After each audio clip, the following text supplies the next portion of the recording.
Welcome everyone. We are here Games XP Championship Tournament Series. We are here with the Purple Cobras and the Reign of Kings. Looking at a best-of-3 series between these two teams.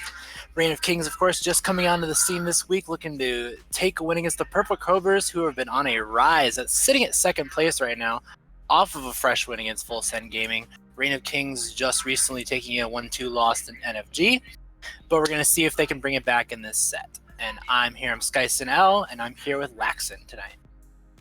Hey guys, just as you're saying, it's going to be a great game. I hope you guys can stick through the whole thing. And just a quick shout out to the man behind the cape, the man behind the mirror or the wall, Nick, running it all, keeping these visuals up and making sure everything runs pretty and clean. We'll be getting into pick bans ASAP here. So we're going to see the Morgana band come out on the side. Nobody wants to see that from the side of, I believe it's Nizumi that plays a lot of the Morgana support, but kind of come out there. Ari band, the band's coming out real quick here. Everyone definitely did their homework going into this. No one's even got to think about it. Yeah, both teams definitely have an ideal on what they fear from the other team, but probably a team comp in mind as well, as these bands seem pretty specific for what the other team is going to be doing with them. Yeah, a lot of bands we've seen the very famous, sort of the famous open drafts or open picks, the first three bands against Purple Cobras. I believe the last 7 series they've played, it's Ari, Jax, Renekton. Usually the 3 that go through. No one really wants to deal with any of the weird stuff that comes out after those 3. And Purple Cobras have done a nice job of really adapting. A lot of interesting picks have come out from both Frisian and Desolate Earth. And around the board, of course, Cinco Gazer has shown to not necessarily need to play those carry top laners. He's found himself pretty comfortable on the tanks after that, so they're going to switch over to the Braum band, take away from Desolate Earth. And of course, in turn, they're going to go with the Renekton pickup for Cinco Gazer. Sees it open and says, why not? A bit of a misstep by Reign of Kings, in my opinion. Possibly just being new to the league, they haven't really seen it in action enough yet, but we'll see if they're the first team that can actually really counter that Renekton pick. I was to say, it's interesting. You see a lot of the teams, and I know it's happened in a couple sets before. It happened in the Furious Gent set. You saw it wasn't necessarily, teams weren't banning it because they were so confident, and especially with a pick like Renekton, who has so much strength in his early to mid game power, that it's if you're very confident that you're able to shut that pick down with a top laner of your own and just remove his relevance from the game by yourself, then it's something you leave open to try. And Viator apparently said, hey, you know what? Leave the Renekton. I'll take it on with my Ornn, and if I can shut it down for the rest of the game, what's he going to end up doing? Well, hopefully he made the right judgment call, but we'll see as we get later in, as we also saw that Graves pick on the side of Reign of Kings, and to counter that Graves, we see a Kha'Zix pick and also a Lux pick on the side of Purple Cobras.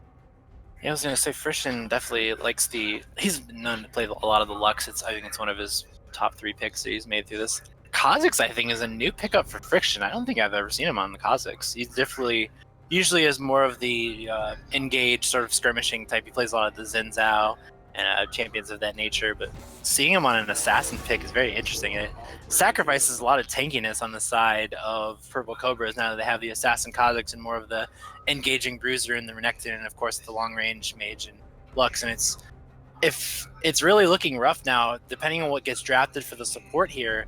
If we're looking for a lot of these Ornn ultimates to really, if an Ornn ultimate really rings through this Purple Cobras team, are they going to be able to recover fast enough to, not get walked over here?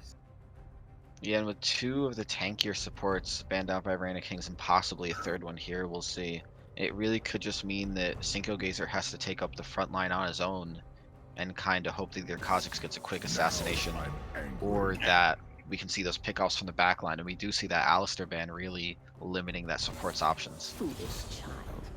So we're going to see Swain and Lysandra. They're going to target up the mid laner here, and Unique. So he's looking to go for Yasuo. Wouldn't be a bad pickup here off of the back of an Ornn ultimate. Definitely, and it keeps the wind wall away, so Ornn can't really be stopped because Braum is also banned, but we'll see if that's what's taken. So we see some interesting hovers.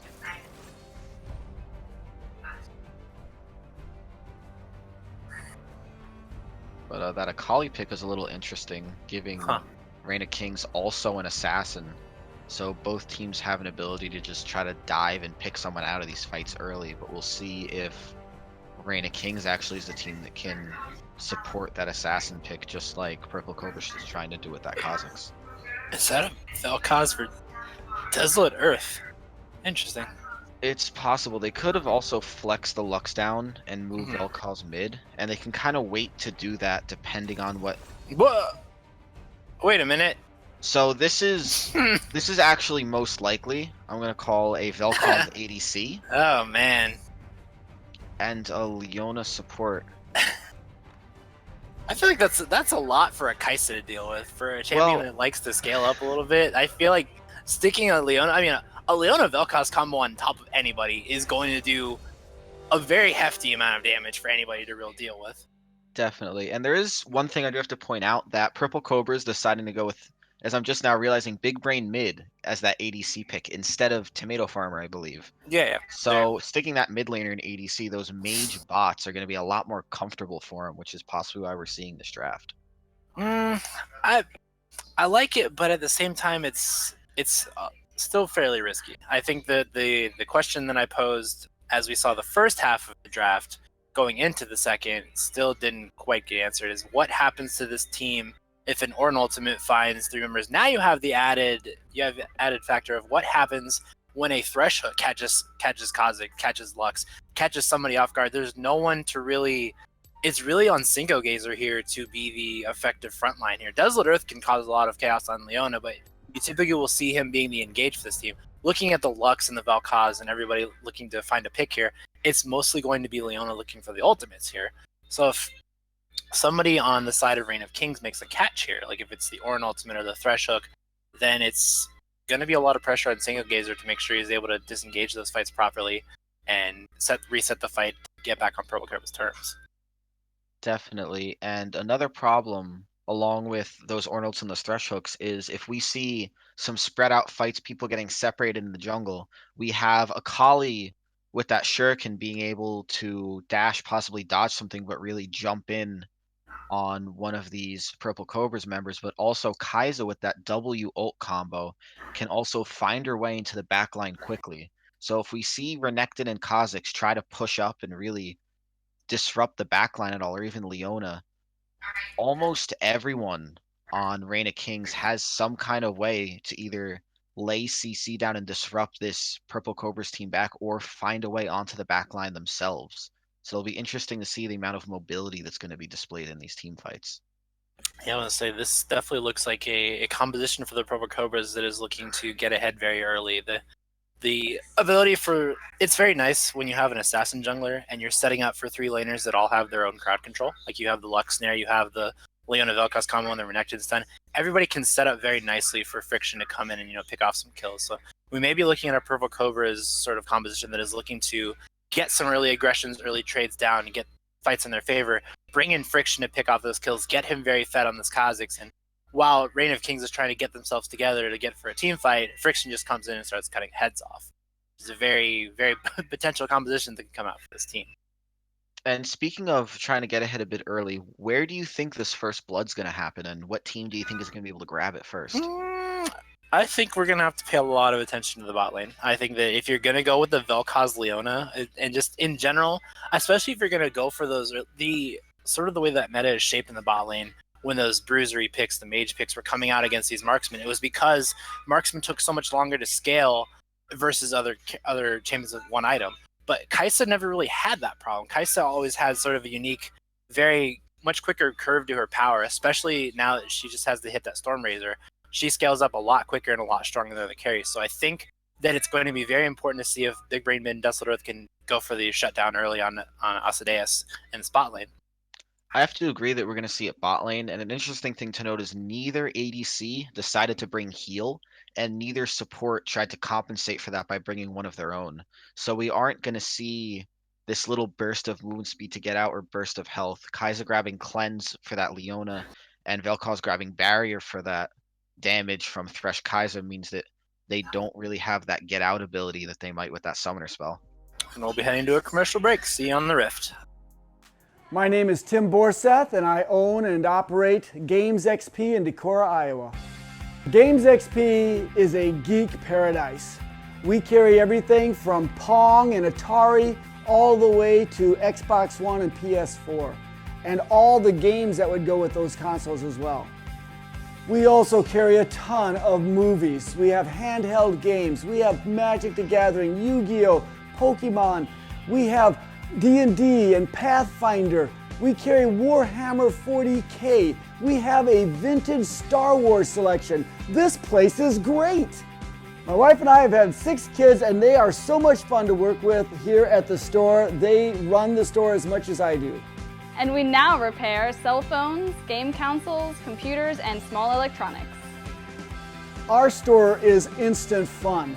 Not only is there cool music and cool stuff to look at, but we have a game room that is so much fun. It's free to play, and you just plug in your game system and enjoy life. The GXPC motto is bringing joy to people's lives through our products, people, and a place to play. So you have got to come to Decorah, Iowa and check out GXPC and experience this geek gaming paradise.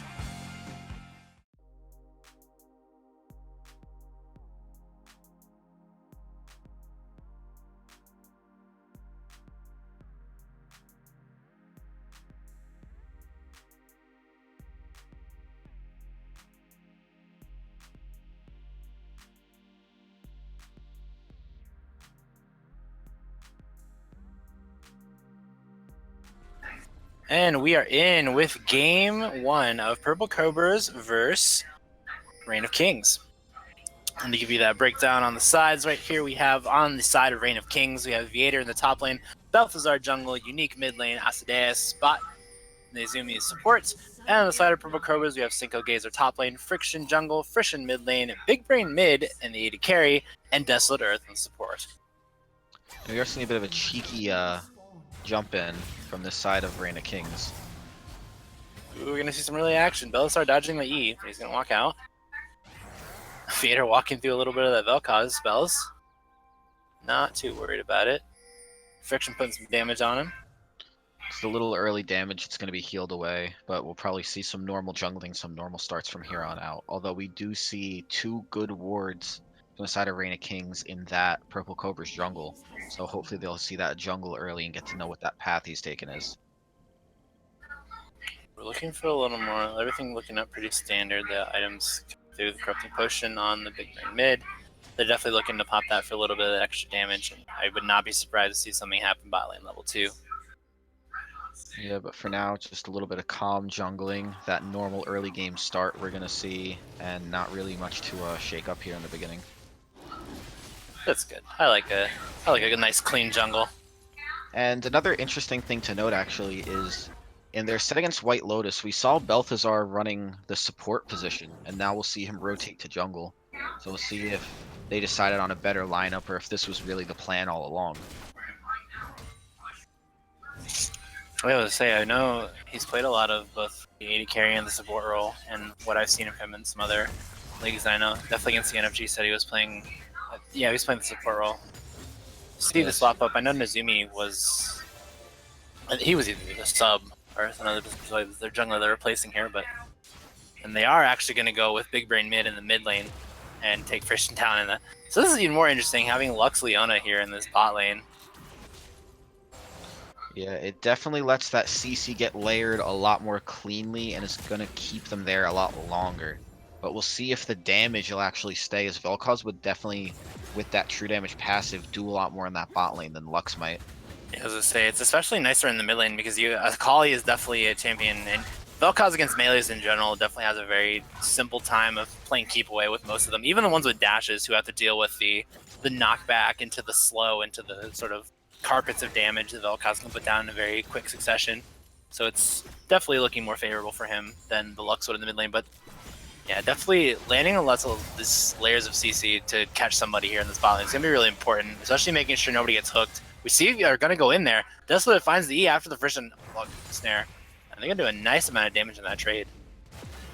Yeah, the one key for Reign of Kings in this bot lane is going to be that Kai'Sa has to get off that full passive, otherwise that damage is going to be too lacking. Ooh, Belisar finds it a bit. Drops the smoke screen, drops the Q on Big Brain. He's going to get out of there. He's holding his flash. He goes to the flash, has the barrier, turns it around, finds the first blood. Big Brain mid gonna take it. Unique trying to get around there. Trying to get Big Brain mid. Drops taking that down on Friction. Big Brain mid drops the carpet and walks away from it. And They'll they're gonna start take what getting they a get. little too excited there. Drawing out the barrier, but possibly forgetting that barrier would be there instead of that heal. So that extra burst of health he got, eating that auto, really saving him there and giving him the first blood as well. So hopefully You know that what? item I'm wrong. advantage can help him He out. didn't use barrier actually. Oh, he I didn't. see Oh, he you still flashed. has it. Yeah, I thought he flashed and then barrier. I thought he did both. Oh, so not even drawing out the barrier. That's a little more rough. Incredible. So Graves possibly was missing that one extra Q auto he needed. Ooh, we're gonna see the flash, the ignite, and the instant Q. Goes through, finds one tower shot, 2 shots, goes down. Those minion autos really making his life a bit of a hell there. But we're starting to see a little early here why people have to ban away that Renekton as Cinco just deciding to kill Orin. Orin doesn't really have a say in it. Yeah, we're definitely looking for a little more as we go forward here. Finding out the hook's gonna come through. They're gonna stem away that aggression.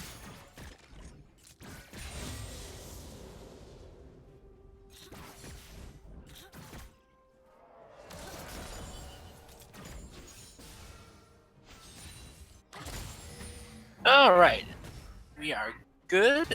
Looking for a little more here. I definitely had a computer definitely froze up there for a moment. That was wild. But I'm back. Don't worry, people. And not missing too much. Bot lane Just playing a looking little more passive on the side of Reign of Kings than you'd expect. You'd think Kaiser would try to pop that passive a lot more, but really just trying to focus on that farm instead. They were gonna say it. You seen Nazumi? Ooh, Vader definitely looking to get a little more aggressive on single gear. They're saying, hey, that kill was definitely just you catching me off guard, but I got a nice little item off of it, so has the armor and cooldown from the Glacial Shroud to work with here. Yeah, I was gonna say a lot of this is Nazumi's positioning, trying to, if he's able to find a, ooh, we see the E from Desolate Earth. Frisian doesn't have a lot of mana for the follow-up here. He's gonna get played back. Finds a snare onto both of them though. The Thresh Hook misses. Still a decent amount of trade for how much mana Frisian didn't have. Yeah, and again we see somebody walk away in that bot lane with 4 stacks on that passive. Kaiser really has to commit and possibly just walk forward a little extra if she wants to start dealing damage back. See single gazer. Ooh, the flash in from Unique. He goes for the Q, goes for the backflip, finds it in, has the Ring of Smoke. Doesn't have the, finds the kill anyway. Go down in a single trade. At the same time, we're gonna see Vader run in. Finds the knockup on single gazer. He's gonna trade up a little bit. Gets the stun down. Ooh, Vader. Single gazer's gonna pop the ultimate. Finds the Q. Flash away from Vader. Goes for the call of the Forge God. Doesn't dodge it away. Might look for a little more as he's brittle. Finds the Q. Doesn't make it. These fights back and forth. Does a lot of damage on single gazer and he runs him through. Finds the slice and dice for the armor reduction and takes that solo kill. That is a pick you actually have to deal with here. And just a little more damage in the bot lane, just to draw a little more of that action cam. But surprising play by Ornn, he actually had gotten out, and if he tried to wait out that Renekton ult and then threw his ult in, it's possible he could have picked up a kill with a little bit of patience, but he is going to have to play a little more reserved if he wants to counter this Renekton on the side of Cinco. Definitely gotta, if he's looking for the early aggression now, he's given up a lot. As Cinco's gonna work into that Black Claver and is gonna negate a good portion of the armor that Vader's working into. So fighting him head on is going to quickly be removed as an option from him.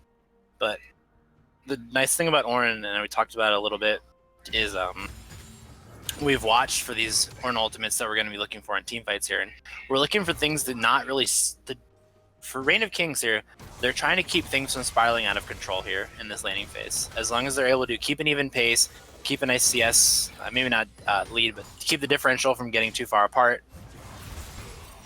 And then we're going to see it here, Single Gazer keeping the pressure on Vader here, getting a nice little bit of return damage from that Bell's Breath. Yeah, and Vader's doing a really good job of poking down Cinco. The problem is going to be that if Cinco gets his ult back, he may just be able to turn again like last time. He's going to get smoke screen here. Friction is here on the backside. Going to go for the cut on the Graves. He's going to get popped. He's going to get turned around. Slides back on Vader. Single Gazer finds that kill. They're going to look for another. Stun's going to come up soon. Big Ray mid is there too. Vader has nowhere to go, and the double kill comes in for Single Gazer. The Croc is loose right now. Yeah, he's certainly hungering and really trying to prove that you shouldn't give it to him anymore. I think he already has the money for a Black Cleaver. That is an 8.5 minute Black Cleaver. That is horrifying.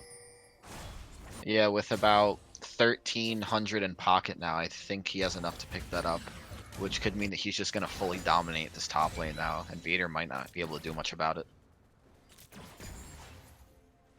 Yeah, this is definitely not the direction they wanted things to go. Nazumi's going to throw the lantern here. Now it's going to be the fake guys. They don't bring anybody in. And at the same time, Cinco's just kind of steadily tapping away at this top tower. We'll see if he's able to get it to go down before Vader gets fully back. Definitely looking to watch out here. Slowly is getting built up in both directions. We see Astadeus is building a small lead in CS over Frisian.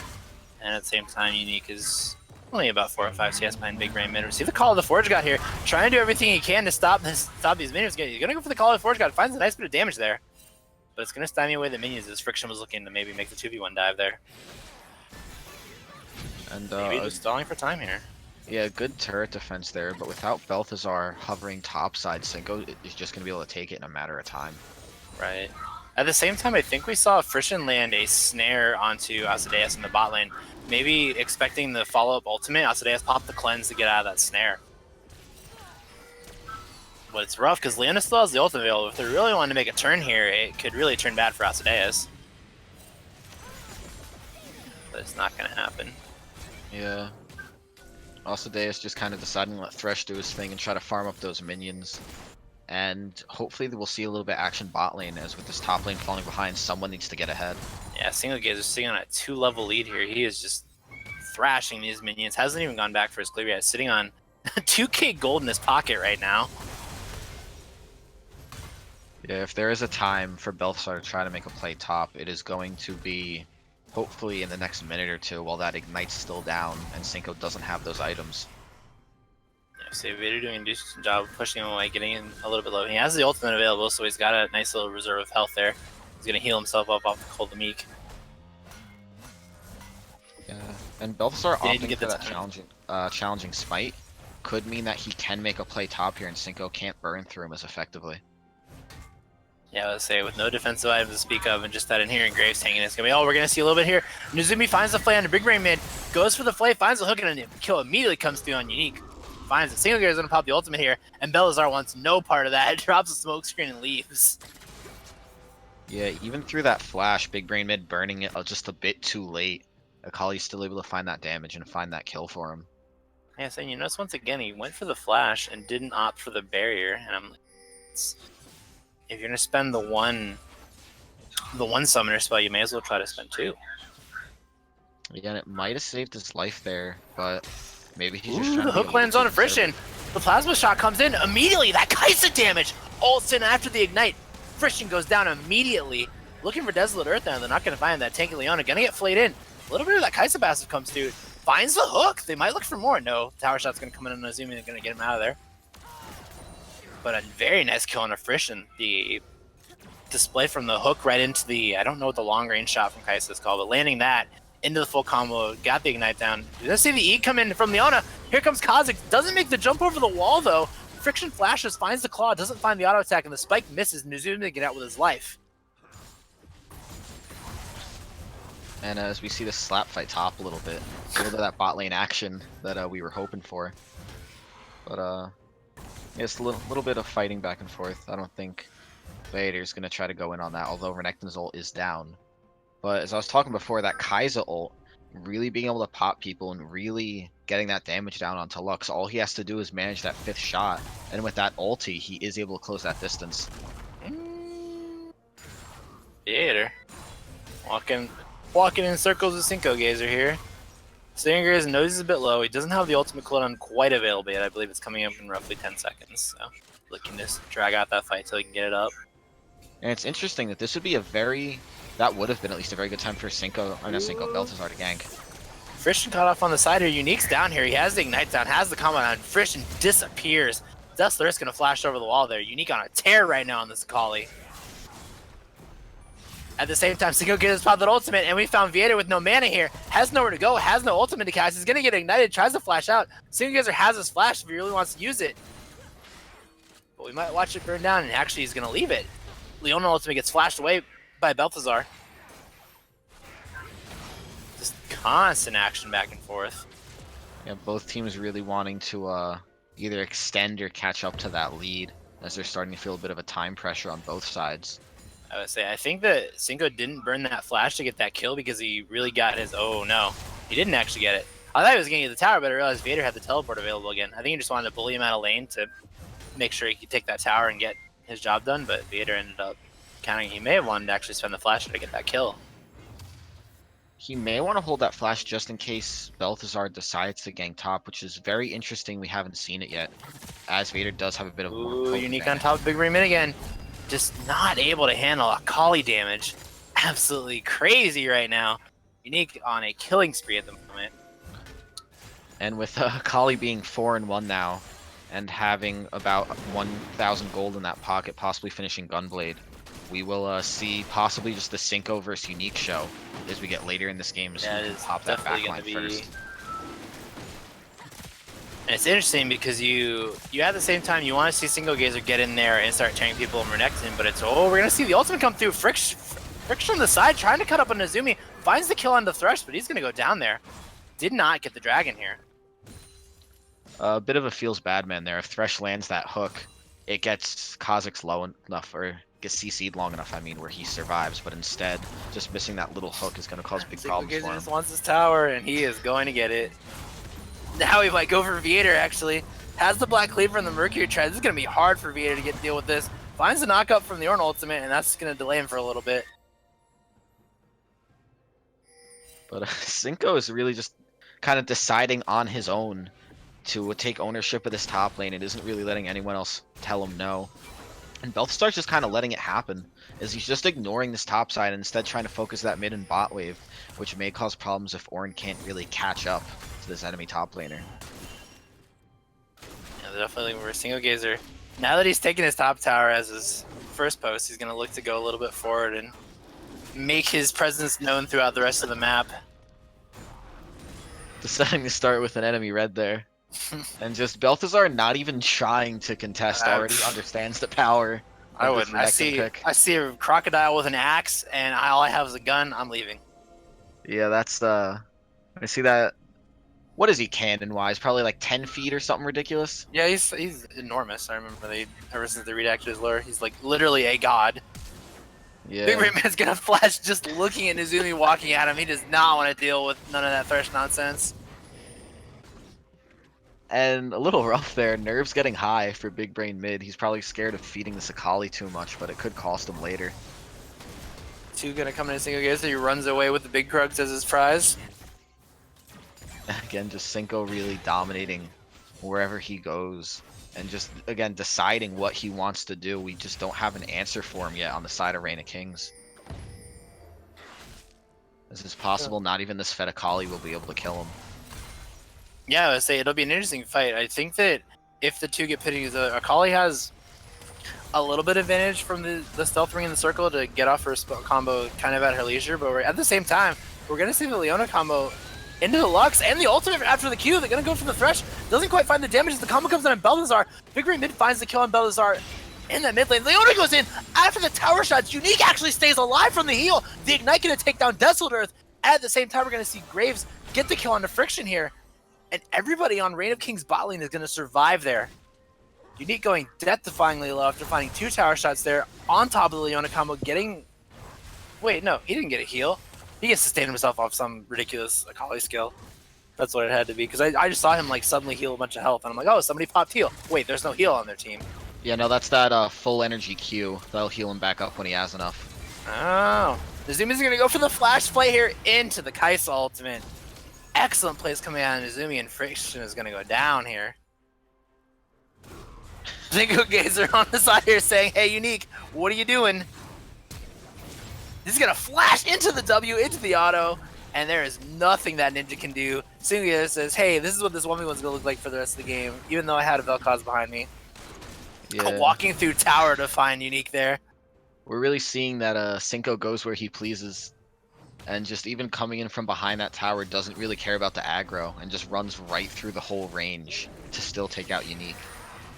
And just to snap back to that team fight, or those two fights mid lane and bot we saw before, Balthazar is able to take out Friction there because of actually him getting a bit of unlucky and taking a second tower shot from that other tower as he's running away. Just not really having those ranges pinned down. So Balthazar's 1 kill is off a bit of a like a bad play, unlucky play. And hopefully we'll see him be able to do things a little more deliberately and have a bit more of an impact as we get later into this match. Definitely, and we're looking at a lot of what we talked about in this bot lane. Now that we see the Frisian Lux has definitely been getting caught on a lot of these Thresh Looks, and now Sadius has gotten himself very high up in this guy, so sitting at 400, working closer into the Rage Blade, and it's going to be a lot harder for this team, for Singo Gazer to both lock down the threats of Asmodeus and Unique on the Sakali, both very mobile pick-off champions. It'll be interesting to see if he can put in the work necessary here. And the one thing gold-wise that'll be interesting to see is Cinco Gazer on that Renekton and Asmodeus on that Kai'Sa both have a 4-kill shutdown gold sitting on them. So whoever gets taken out first will put a nice hefty sum in the opponent's pocket. So we'll see who decides to pick those up and get fed if either team can take out the other one. Yeah, so you see Purple Cobras here trying to get it. They're going to take another tower here. 2-0 towers here. They've pulled the gold lead back ahead in their favor. Well, it wasn't their favor after the first blood, but after the first tower gold. But yeah, still not too worried about the kill deficit. A lot of this is just going to be seeing what Christian is able to do on this backup. And Lux is very nice on that utility mage, because no matter what, as long as you Lux, you have access to the AoE shield, you have access to the double 2-second snare. So if you're able to find catches off of Lux, you see here, ooh, Hook's gonna come down in big mid. Gonna get, oh, pops the Hourglass 4 and get flayed in. But there's 4 here on the side of Reigning Kings. He does not go down to the rest of the combo. But certainly brought low and has to have a little bit of a panic attack there, as he does have to pop that stopwatch early and won't have that again until he can finish that Hourglass. But with Purple Cobras kind of grouping up and looking towards that dragon, I'm not really sure if Reigning Kings can stop it, with Cinco Gazer being that powerful. Ooh, here comes the Ornn ultimate. We're talking about these fights. Cinco Gazer and Lurith finds the Leon ultimate, but it's not enough, and Cinco Gazer disappears in the face of 4, and they're looking for a bad fight here. Cinco Gazer's not here to follow. We're going to see Friction get ignited and get forced out of the fight, but Unique's on top of it. Unique finds the double kill. The Lux ultimate comes through, but there's no damage there.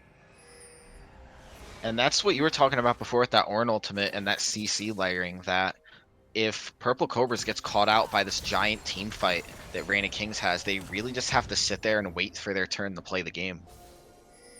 Yeah, it is definitely a lot of what they were not looking for, and you have to, especially with Friction himself out of place, not really able to find, and that's where I came into question with this Kha'Zix pick. It's something that's going to be very rough for Friction to get into a fight and say that he can do anything with. He's really not able to find the assassination targets here, and you have to wonder, with all the CC that's being thrown at him between Viator and Izumi, and even the main damage off Reigning Kings is so mobile on this Akali Kai'Sa, is there really anybody for this Kha'Zix to jump on? He doesn't get the luxury of being able to show up near the end of a fight and pick off low targets, because it's really on Cinco Gazer to be controlling the pace of these fights. And without a sort of tankier jungler there at his side, it's a lot rougher for them to, last in these team fights. Definitely true. And the problem with that one last team fight was that Akali was the one who took out Cinco Gazer, so getting that 4-kill shutdown gold is really pushing her build ahead, and it's going to be causing problems for this Purple Cobra's team, as that big assassin is getting fed, along with Kai'Sa, finishing that second item and really just being a powerhouse compared to this Lux. Yes. Gonna look rough here, and especially gonna be looking at now that the stopwatch has been picked up by Unique. Also have one on top of Friction. Figuring gonna finish his Hourglass off of that. So a lot of the pace of these fights is gonna be dictated by how these stopwatches and Hourglasses end up getting used, because a lot of this is going to be very instant access damage coming forward. Yeah, definitely a battle of who can dodge whose abilities first, as if we see Hourglasses pop to avoid some of that front-loaded damage on the side of Purple Cobras, or the same on the side of Reigning Kings, that if they can avoid enough of it, they'll win. But the other problem is that Friction misses another Kha'Zix jump. Nezumi finds the hook at the same time. Damage coming down Belzer. He actually disappears to the Lux combo, but there's Unique again. Off of the back of the Ornn ultimate, Unique kills on Lux, but Singo is gonna flash and find the kill on Kaisa. Unique here ripping the rest of Purple Cobras apart. Gets on top of Leona. Leona's gonna flash over. Biggerman has nowhere to go, but Singo Gazer's coming. They're getting slowed up by the Vel'Koz combo. Leona's gonna find Akali here. Singo Gazer's coming. He rips through Akali. They're gonna look for Big Brain mid here. He's gonna actually stay alive. He's so tanky on this Vel'Koz. And here comes Single Gazer. He's on top of Thresh. And look at him go. A double kill comes through. And that is an ace. A 5-for-1 for Purple Cobras. Actually seeing a bit what their comp does. If we don't see these priority targets focused down by Reign of Kings, Cinco Gazer is really able to pop on that backline and kill who he likes. Big Brain mid stays alive, getting that passive damage out will really just tear through that line, and they don't really have an answer for some of these players if they can't layer that CC properly. Yeah, I was gonna say that was sort of a scattered fight. There really wasn't one that, while you saw Unique go in onto Big Brain Mid and Desolator was able to stall out the Akali long enough to keep the Vel'Koz alive. At the same time, you saw Cinco Gazer absolutely chasing down Asadeus and Balthazar, keeping those fights all the way down there. For them to not really be able to deal with both those threats at the same time. And the thing about the Reign of Kings, committing your composition to sort of that find a pick, go for the AoE engages. Oh no, Friction leaves the rock, finds the hard place, and gets shot with a gun for Unique to find another kill there. It's certainly a problem depending on who you get found by. But a little bit of poke damage, a little bit of Thresh hook action, but not really much follow-up able to be had, as both teams kind of just have to stare at each other unless that main engage goes out. Yeah, I was say what I was getting at. A lot of the problems with setting up a composition like that, where you commit so much of your AOE to the individual team fight, is if you get caught having two separate fights, then your forces kind of get split up too much. If you have a fight happening left and right, and you send an Ornn ult to the right, that just greatly weakens the strength of your fight to the left. And if Cinco Gazer is there on the left on Renekton, then everybody on the left is dead. You can just write them off for that fight, because you have to at least have the Ornn ultimate, if not the Thresh as well, to be able to lock him down and keep him from being able to hit buttons. Yeah, we saw Reign of Kings win that first team fight due to having Purple Cobras grouped up near that dragon objective and really just not having anywhere to run. Where on that second fight, we saw Cinco showing up late to the fight, we saw people spread out in the river, and we saw Purple Cobras actually being able to engage some of that with a Lux combo, with a Leona combo, and really just being able to get their damage out first without getting punished for it. Ugh. Big Brain Mid gonna try to put a lot. Oh, Nezumi. Wow. Nezumi is gonna get caught on the tail end of that Lux ultimate and disappear from that fight. They do not have access to the Thresh engage here. Ooh, Cinco Gazer, here we go. Here's the 1v1 I'm looking for. Unique sitting in the smoke, but he's gonna get stunned by Cinco Gazer. Not giving him an inch here. This is gonna be rough. The Sterix Gauge Shield. Unique's gotta get out of there. He could not fight this Renekton. He's gonna go for the Hourglass, but now Renekton's gonna sit on top of him. The stun combo goes down. He disappears. Cinco Gazer says, "This is how you carry a team, my friend." Unique disappears in a puff of fiery croc smoke. And with a 6k gold lead on the side of Purple Cobras, Reign of Kings is going to have to make some daring plays if they want to come back, possibly a Baron steal, or just a really nice set of picks, really starting off by killing off Cinco Gazer in one of these fights. Yeah, I was going to say, they have to look for a lot of what happened in the very first fight. The very first fight was absolutely exactly what they wanted on across the term. They found the Ornn ultimate on the Cinco Gazer, they chained it into the Thresh hook, and they locked him down under the Grave Smoke Screen, so we didn't even know which way to react. They dropped the perfect amount of layered CC on him to keep him from being able to play the game. Because right now, if you're looking at a level 16 Cinco Gazer to the 14s across the board, mostly for Reign of Kings, it is very rough for them.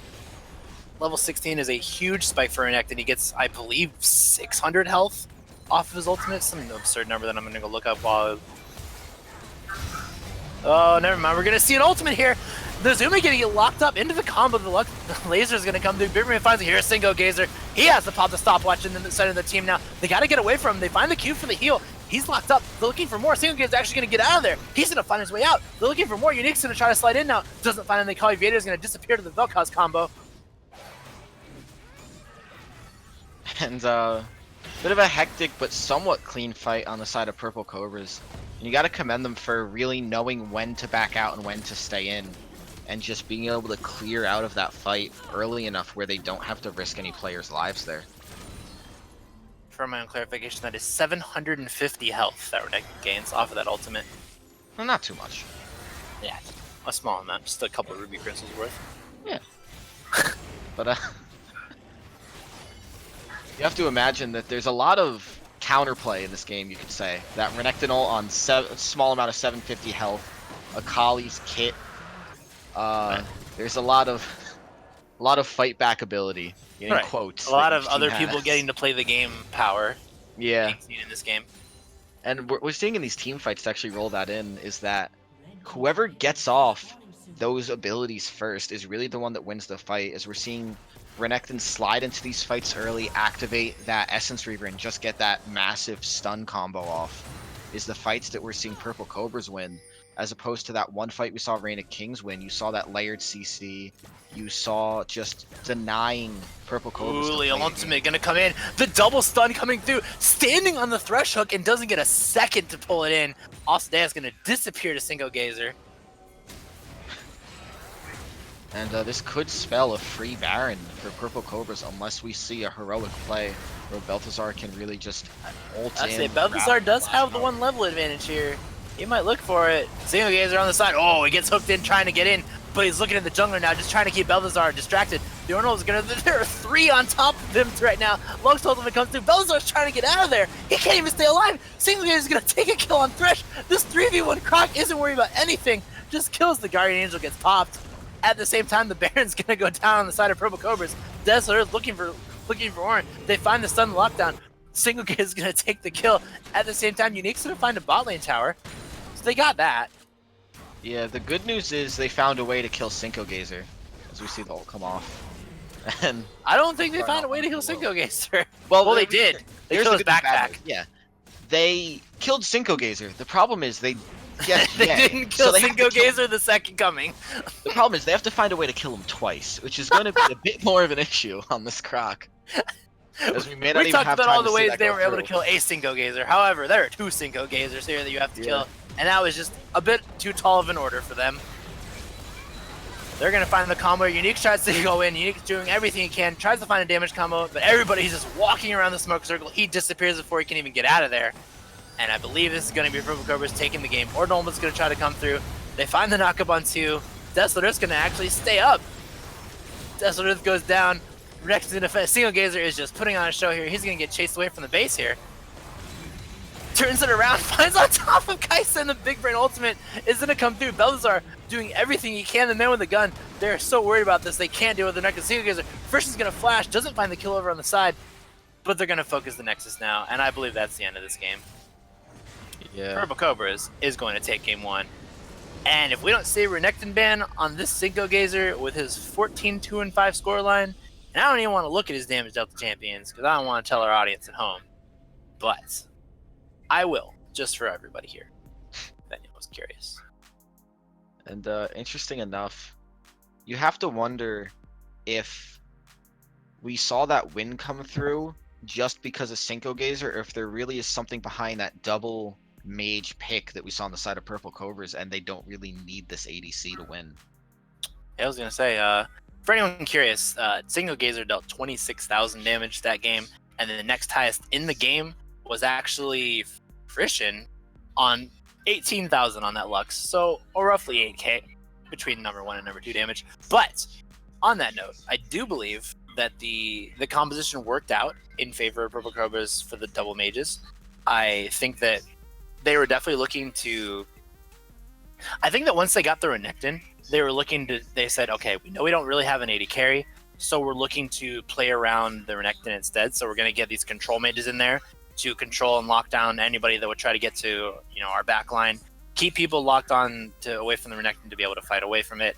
And as long as we're able to do that. So I think going into game 2, we should see something slightly more interesting, because I do believe that if Reign of Kings are going to respect ban that Renekton, which I absolutely hope they do, then we're going to see a little bit different. We're going to see Single Gazer fall back on, one of the tanky top picks, and maybe have less potential to absolutely run away with the game like that.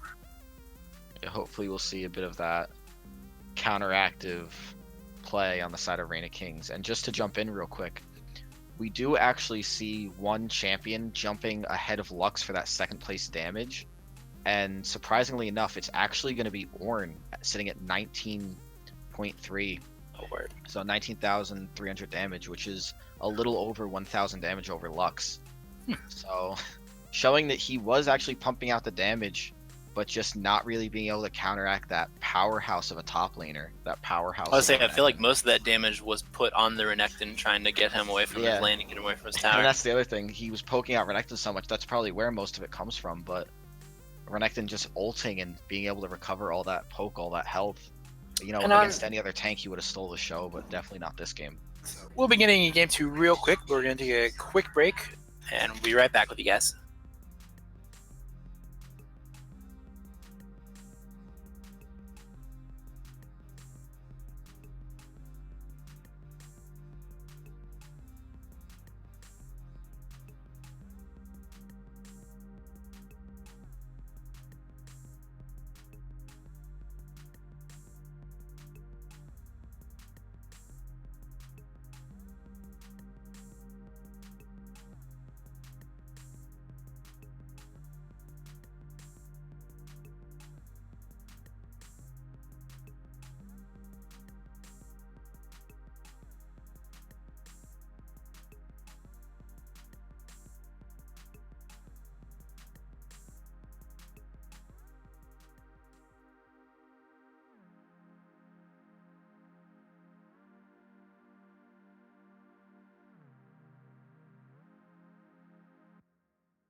And we are back. Games XP Championship Tournament Series. We've got Purple Cobras. We've got Reign of Kings. We are in Game 3. No, we're not. We're in Game 2. I can't count. Counting is hard. We're in Game 2. Don't worry about it. It is currently 1-0 for the Purple Cobras. We saw a devastating performance on the introduction to the league for the Reign of Kings for their first week. Hello, my name is Cinco Gazes Renekton. I'm here to hurt all of you. So we're going to see how they respond and adapt to that in Game 2. Hopefully a fat ban. Going to get slapped on that, but looking to see maybe we're not going to see a roster switch up. A lot of playing around in the lobby on the roster side of Reign of Kings, but they're going to end up being the same here. Those are still in the jungle. And I do have to say that I don't think Reign of Kings has to change up much in that team comp. In my opinion, the only problem was just that stomping performance by Cinco Gazers Renekton, and we saw again why it has to be banned. And again, hopefully let's see. Again. Really, it looked like a lot of, if you want to go into the solo queue mentality, it was a lot of win lane lose game. You saw Unique got very easily ahead on the Akali. I believe it was 4-1 at one point. Definitely found a lot of clutch kills on Big Brain mid, especially through the help of Balthazar in the jungle, and especially in the bot lane. I believe the Kaisa was 4-0 at one point. They definitely had the strengths in their individual laning showed for certain, but then Single Gazer just kind of shook things up and said, I don't care how much CC you throw at me, I'm going to kill a bunch of you. And not a Renekton ban first from the side of Reign of Kings. You know what? Second. They got 3 of them, you know. They got 3, but maybe they're going to get really crazy and they're going to not ban it and then first pick it and see if Single Gazer can play against Renekton. Well, there's a Braum ban. So unless they're gonna leave up Frisian's Ahri, this Vader might be talking himself up a little too much in those comms. So Vader trying to give the guy that just went 14-2 that, yeah, I'll show you how to play Renekton. There we go. So they are gonna leave the Ahri up there. That worried about the Braum pick? They could pick up Ahri first. I don't know if Unique plays Ahri. He does have Ahri in his pool, but I don't think it's something that they're gonna want to first pick. I don't know if it's something you want to leave up either. Yeah, I was gonna say. Not hovered. I was really curious. I would definitely worry more about the Ahri than leaving the. I don't even think of the last time I've seen Desolate Earth pick Braum, honestly. Well, that might just be. I mean, they got left up on his. Maybe he's been playing a lot in scrims or practice or something, but you have to wonder, Purple Cobras doesn't even have an ADC in. They don't have an AD player. So banning Braum, you won't have a synergy in that bot lane with him. So it's just kind of interesting that they're deciding to take him out anyway, with no roster change on the side of Purple Cobras for this second game. We're going to see Singo Gazer on the Poppy this time, as we see Vader pick up the Dr. Mundo. And there's the Ahri. Just, I'm not really sure what they need to really just drive something home this game. But, picking up the Kaisa again might be a good start. Kaisa would definitely be a good boon for them. I would say that bot lane was definitely very consistent. So what would you pick up here mid to try to counter that Ahri? I think we could see something like... Syndra wouldn't be too bad here, I don't think. I don't know, it's rough when you're dealing with Ahri, because Ahri is so... She's not particularly concerned with her mid lane opponent, because you get that mobile ranged engage assassin. The very unique aspect of Ahri is, she says a little bit with Syndra, of course, but you have the ability to start and engage a fight from so far away if you land the charm on the right target. And then you can just you go from instantly this sort of range caster that can. My brain just shut off. It's the solo queue show. It's I believe we're about to see the solo queue show. My whole brain just shut off. I got nothing. So let's walk through this a little bit. We have Poppy, who, if any of you play ranked solo queue, I hope you all do. You know that a fed Poppy is usually a problem. Ahri. Fed Ahri landing a charm on really anyone but a tanky player means instant death. And Master Yi, who when he runs Conquer, really just isn't ever dealt with. So just the solo queue comp on the side of Purple Cobras possibly just believing that if they get one person fed, it could just be the end of the game. But I'm not. Lissandra, I think, is a good band into their comp. Yeah, they definitely don't want you to get locked up by Lysandra combo. Yeah, it would stop I'm their slowly assassination. trying to return the gears in my brain. It's they're barely working for me, brother. So I'm Right. not really sure if But back on the rails. Rakan's a good pickup, I think, for Nezumi. Definitely very good playmaker on that Thresh. So seeing him come now on the Rakan is definitely helpful. They're gonna ban out another mid laner here. And normally I would say picking up Rakan is good because it saves you a ban and you don't have to worry about that Xayah Rakan in the enemy bot lane. But again, no ADC on the side of Purple Cobras. It's possible that grabbing a different type of playmaker support could have meant a little more, as Rakan is going to be susceptible to that Ahri burst. And possibly the burst of Big Brain mid pick as well. What? See, I talked about it a lot in the last series I cast about the Kindred. It's like, what do you pick with Yi? And it's interesting because I think that the better pickup with Yi is treating him like an assassin, where you want to pick a very strong 4-man comp, and Varus is a very good picker. I think you have between the Ahri charm, the Poppy very forward-facing engage, the Varus ultimate, there's a lot of 4-man strength in them for the Yi to kind of come in and sweep up a clean. Yi isn't really a champion that's looking to fight people at the very beginning unless they're at such a they've been put at a disadvantage already. And being centered up by the Varus, being knocked up and knocked into the wall by the Poppy is very good grounds for the Yi to come in and find himself a nice start of a fight. And the one jungler I want to see on the side of Reign of Kings is the jungler that they banned, actually. Being able, it's funny enough, Jax, in my opinion, is a great counter to that Yi.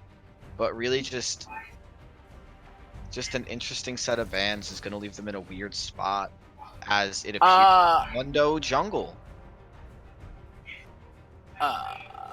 One of those games, brother. It is one of those games. And we'll see. The one thing I want to know, truly, is if Big Brain Mid is going to run a traditional ADC build, or as a mid laner, if we're going to see that AP burst build. Not even that on-hit AP, but really that Rabbies, that Void Staff, and that just upfront damage build. Sort of the pseudo Kaisa build. And, I've seen a lot of the Rageblade into sort of the Rageblade Deathcap type AP-ish builds in Varus. I mean, there's also the Lethality build too, if they're looking for that. And it's very interesting here, and just to let you all know, there are 3 minutes left to place your bets here. Either bet PBC for Purple Cobras or bets ROK for Reign of Kings. So get those bets in. We're going to see if Reign of Kings can even up the score here, take it to 1-1, or if Purple Cobras is going to sweep the set and go 2-0 here with this very current bets. If you're looking, we've got 90% sitting on the Purple Cobras, 10% sitting on the Reign of Kings. Seeing how things are going to go, we'll see what this Master Yi has up his sleeves. I think I've got my brain turning here. Yeah, it's just a bit of a slow roll. As I have to predict early that Purple Cobras is just going to take this game too. I don't see much of a way out of it because we have the Alistair, who's just going to be able to fend off that Cho'Gath and that Mundo very well, along with a Varus ult.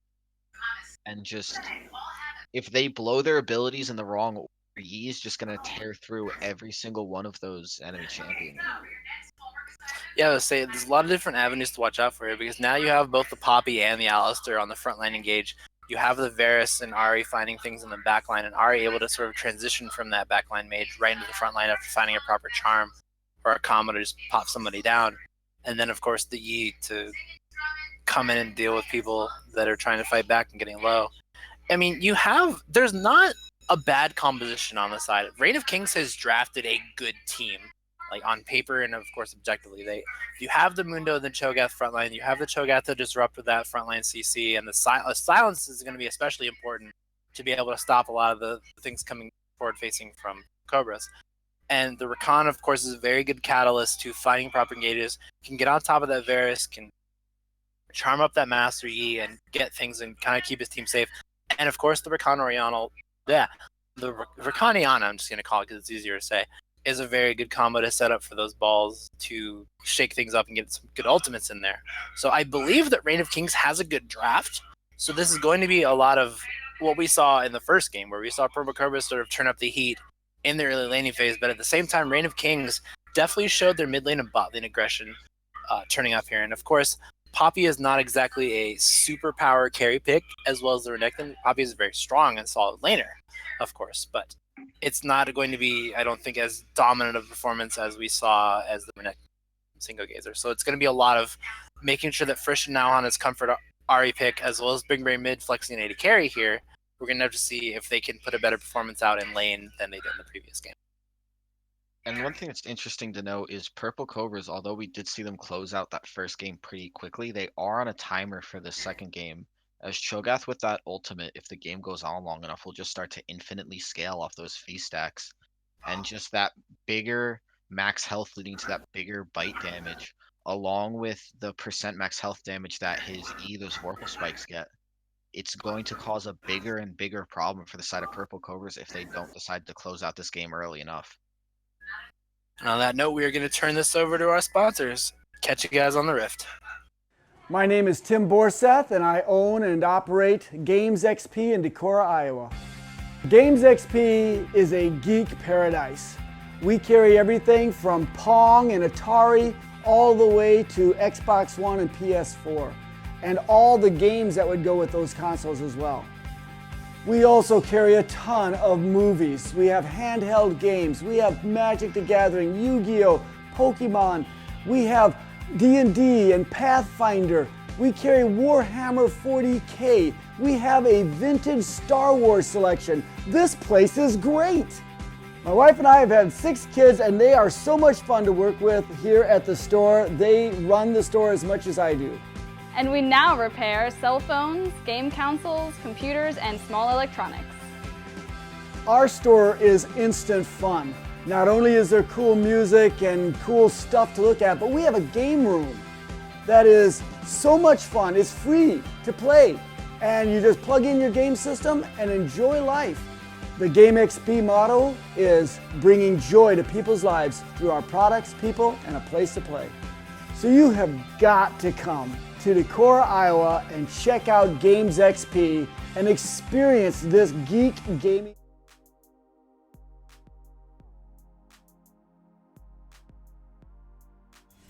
And we are here. If you're just joining us, we are at Game 2 of Purple Cobras versus Reign of Kings. Purple Cobras sitting at 1-0 for the series. Going into Game 2 here, we're going to see a little bit different on the choices. We're going to see them run to the jungle, and we're going to see a pause go down. Wouldn't be Games XP without a pause. Now, we have plenty of time to talk, as we don't really know how long this is going to be with apparently a support DC on the side of Reign of Kings. But what do you think of this solo queue match that we are spectating now? I don't know. I see there's a lot of good picks that are generally good in both solo queue. And a lot of people don't talk about the differentiations between champions that are very good in solo queue for solo carrying and champions that are slightly better in organized play. And you toe the line a lot with Alistar. Alistar is a very generally good pick in both. Alistar has the ability to make plays for individual people, make plays for the rest of his team. But at the same time, well, it looks like we'll be getting in here. We see the support come back, but I don't know. Just as we're getting in, a special shout out to the sponsor of this specific game, the color purple, as this is just about the most purple champs I've seen in a long time in a single game. This is a whole lot of purple in both teams. Yeah. Good lord. Whole little of a color palette, whole lot of purple. All we need Hopefully here we'll is this. get If confused we had in a the sights. Soraka support, then it'd be even better. Oh, golly gee. But we'll be getting back in this game in a few seconds, and hopefully we'll see some kind of invade, although it looks like people are setting up for just a normal 5-point, a normal relaxed start here.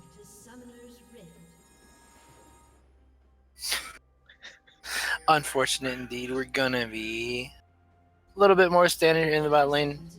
Not looking on the side of Reign of Kings to try to go for something cheeky here.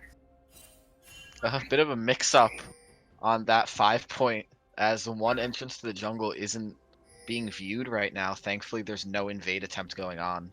But a little bit of a miscommunication early on the side of Reign of Kings here already. And you know, really sad. No one's gotten out to say hi.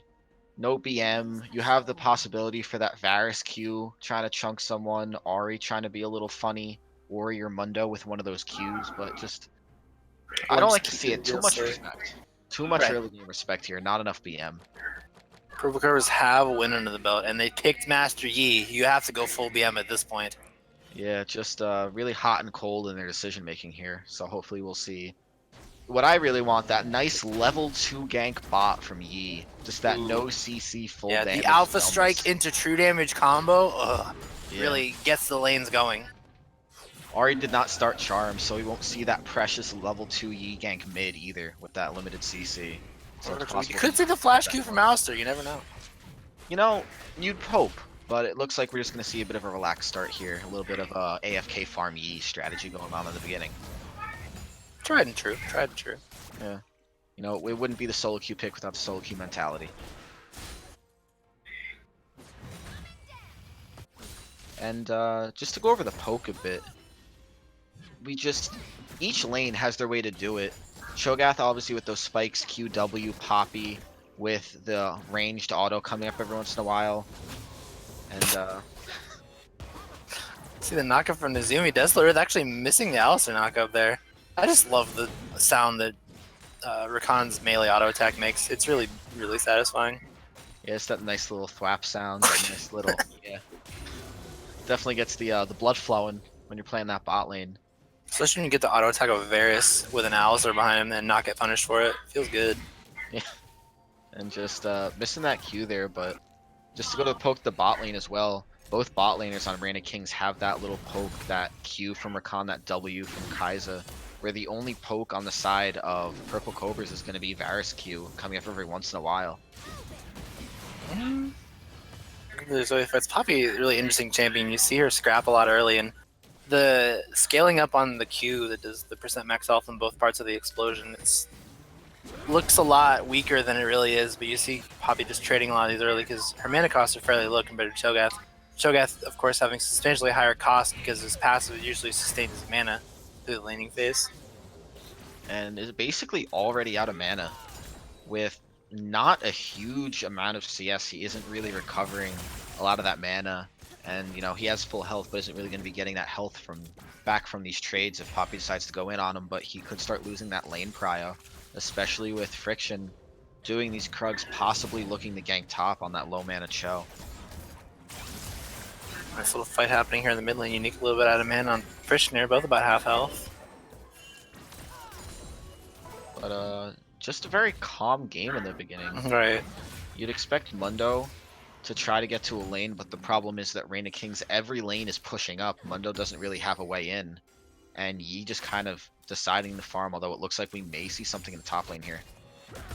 Gonna see Rakan go for the knockup. Desler just gonna headbutt him back there. Not really finding anything solid. Good amount of damage on Desolate Earth there. Sweet time to win that Alistair. He's not really able to find an engage too low, but we're gonna get knocked back. Doesn't quite find the wall. Is gonna flash after. Did not find the wall stun he was looking for through there. And that could have meant Viator's death. So a little bit of a good spacing on him, not really running away into that wall scared, knowing that distance.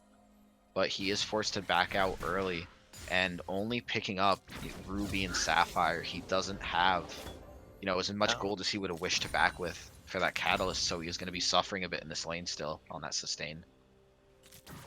Yeah, not having access to the Catalyst passive is definitely a bit detrimental to the Cho'Gath, especially if you're going to get forced into a lot of those early fights by Poppy. And single gaze are most likely going to go into an early item of his own. I believe he's going to have the Bambi Cinder.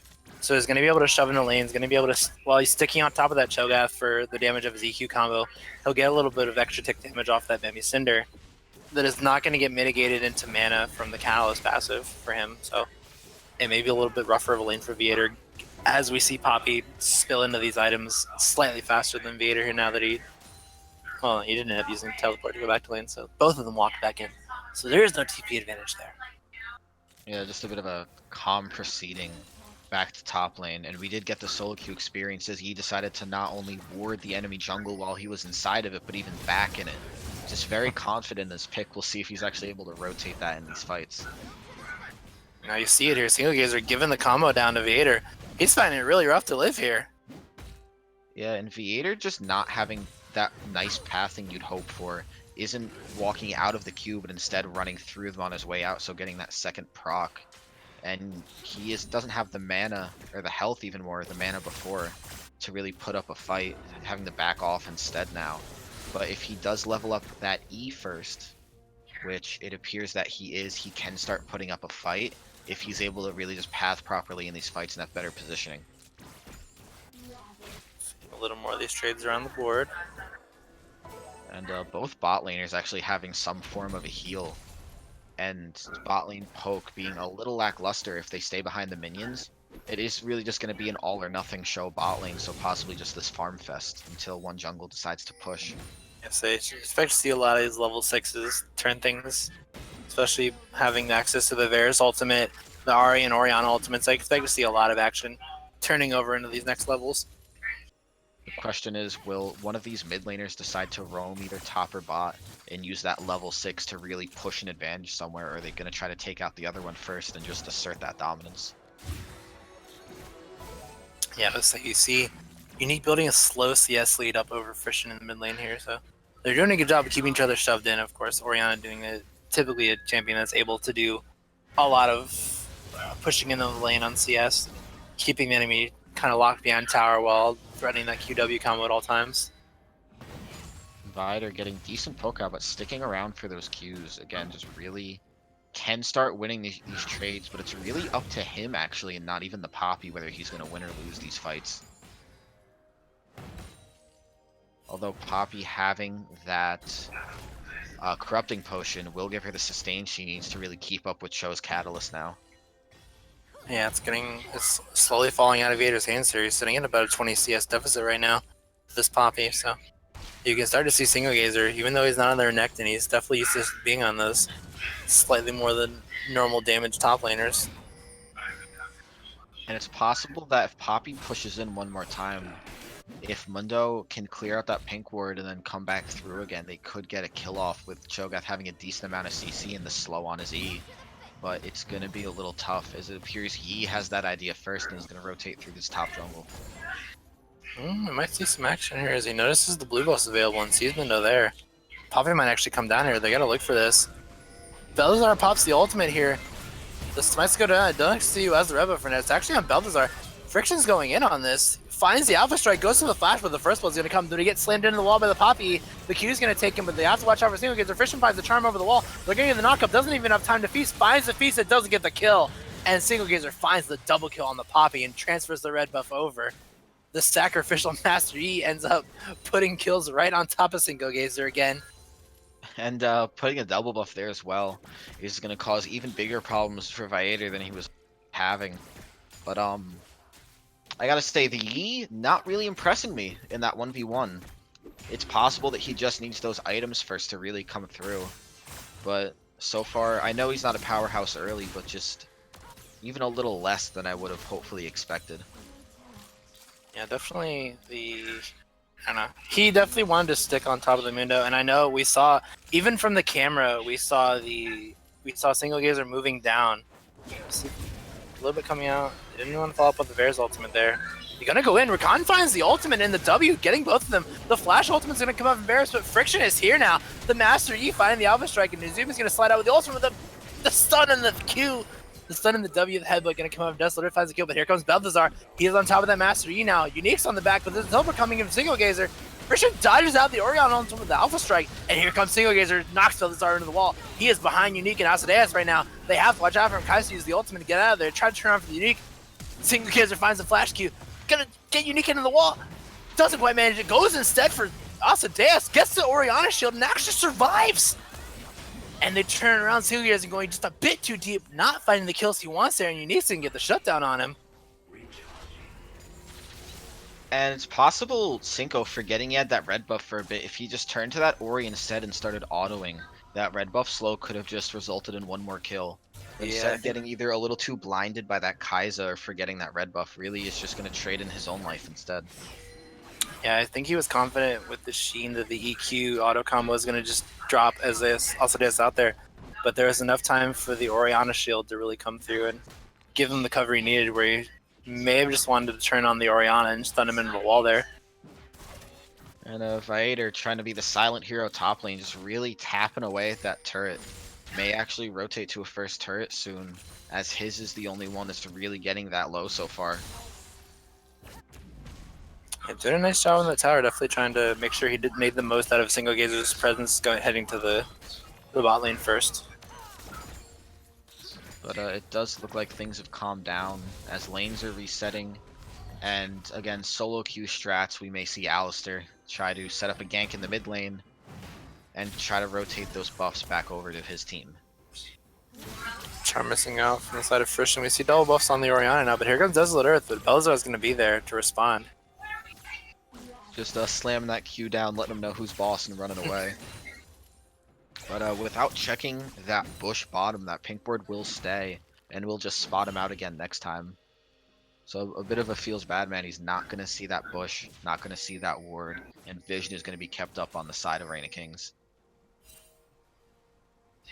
Yeah, they're definitely looking to keep things in their favor now. Now you see so much of an advantage has been built up on the side of Single Gazer. He's really just looking to keep things under his control, really looking to keep the Shogath on the back hill and keep him from being a heavy threat in these team fights as one of the main frontliners for the side of Reign of Kings here. But at the same time, we see Unique has built up a very nice lead over Frisch enough with that kill. He's sitting at roughly an 800 gold lead that he's looking to extend a little bit further off the 20 CS lead. But just having that gold sit in his pocket, almost approaching 2k, just burning through. Ooh, the ultimate comes through into the Orianna. It doesn't land on anyone. Big Green Mid's still going to go down on the Varus. He can't find the Kona Kai'Sa. The Varus ultimate comes through a little bit too late, and he's able to save his partner. But 3-man from Reign of Kings. As I was going to say, approaching 2k, burning a hole through his pocket may be an issue, but rotating bot really just proving me wrong and helping pick up those kills. As hopefully we will see him back soon, though, after grabbing maybe Desolate Earth. Gonna smash the ground to get in front of the Mundo, which normally destroys the monster with the highest defense, but Mundo is gonna get away from that safely. And we're gonna see that tower gold go over to the side of Reign of Kings. And with top turret being low as well, we're really starting to see a gold lead slowly form. Only 600 now for Reign of Kings, but it could just start to get steeper and steeper as they may get some of these turrets. Yeah, definitely looking to try and build up a little bit of really advantage. They don't have the kill lead, of course, but now they're building up, of course, and we talked a little bit about the team fight advantage that they can pick up now with access to the Orianna now, and especially with Unique building up a bit of a lead on this Orianna, it'll definitely be nice to see him pull off that Yi or maybe even get back onto the Varus and really disrupt these team fights now on this Orianna. A very strong spiking champion here. And just a narrow miss on that charm. Could have meant a lot more if he hit it, but for now, finally that pink ward cleared, and just a dragon going over the side of purple Cobras. We're going to see the dragon take over for purple Cobras. Gonna walk into Mundo here, gonna get knocked back with Alistar. Friction's gonna leave in time to get away from that Rakan ultimate. Gonna get knocked up as he finds the Alistar, and Alistar's gonna flash out of there. The ultimate comes through and locks up the Rakan and everybody else. With that Varus ult coming through, it's possible he didn't even need that flash, so purple Cobras may be suffering a bit of a lack of communication as they're not really forming up their plan. Then they might just be trying to like flow through it a little too naturally here. Yeah, we're seeing Unique take a little bit of dominance in this mid lane of Friction. We were talking about him looking comfortable in Sorry Pick, but Single Gazer is now going to chase down onto Asadeus. Has that Trinity Force on that Poppy. He's doing a lot of damage. Kai'Sa has to get out of there. At the same time, we're seeing Vader walk up the bigger mid and Desolate Earth not being found. He's going to go for the knockup here. Varus doesn't have the ultimate, but the arrow's going to come through. He has the stun, has the ignite down, trying to get on him, doesn't find the slow. Cho'Gath's just a little bit faster than the Alistar. And that's where that flash would have came in handy. Ooh, Single Gazer! Nazumi's gonna size it. Oh, Single Gazer. Big man, big shoes to fill, does not quite fill them. You are no longer a croc, you're a small girl with a hammer. At the same time, we're going to see Frishton slide down, find Viator in the tri-bush, and we're going to take him out here. And Fission trying to just claw his way back in. On that comfort pick, he has to prove that it is something worth his time, worth his pick, and worth that first pick. Or I guess it was second pick, but first pick in the mid. But as Reign of Kings picks up this top tower, hopefully Purple Cobras can pick up the spot and swing this gold again. But at a 1.5 lead for Reign of Kings, and a cut down to just about a 1k gold lead now only, it still is slightly relevant, and it is starting to become a problem. Wait a minute. Oh, they dropped the... I was curious where the Rift Jar got dropped. They dropped it in the middle of the... Oh, it came in from behind. That's cheeky. Yeah. Just trying to make sure they get that charge off, opening the map up a bit. So, interesting that was, I think, about a 1/5 health turret. So, possibly a bit of a waste, as just a 5-man in the mid could have taken it down and they could have held it a bit longer, but... Yeah, I think they wanted the early answer to the Reign of Kings taking their own tower there in the mid lane to make sure they opened up the mid from both sides. Yeah, possibly just really worrying about this gold. Seeing who getting locked up, has the Rakan knock of the Rakan ultimate. That is way too much CS for him to deal with. He flashes and gets over the wall. Gonna knock it over there and gets himself out. Doesn't quite get the tower. Yeah, you saw Cinco trying to just kind of man tank that damage first and just sit through it. But Ori's just getting so fed at this point that he doesn't really have that option anymore. He's not going to be big enough to just sit through this Ori and still be able to take objectives or just walk around. Yeah, he's definitely got to give himself a little bit more magic resistance before he's able to really walk in front of the Orianna and do this combo. Of course, Poppy is a very unique passive insofar that you amplify the amount of armor and magic resistance you get, and you get a little bit more as you go down low in health. So the longer this Poppy will stick in these fights that can survive through the initial Orianna combo, it'll be harder and harder to get rid of him in these fights to deal with. And you see Single guys are getting on top of this Cho'Gath right now, doing a lot of damage to this combo. Seeing him walk towards the wall, he's gonna find the stun here. They might actually get the kill. Single guys are on that Trinity Force Poppy, and now Friction is here.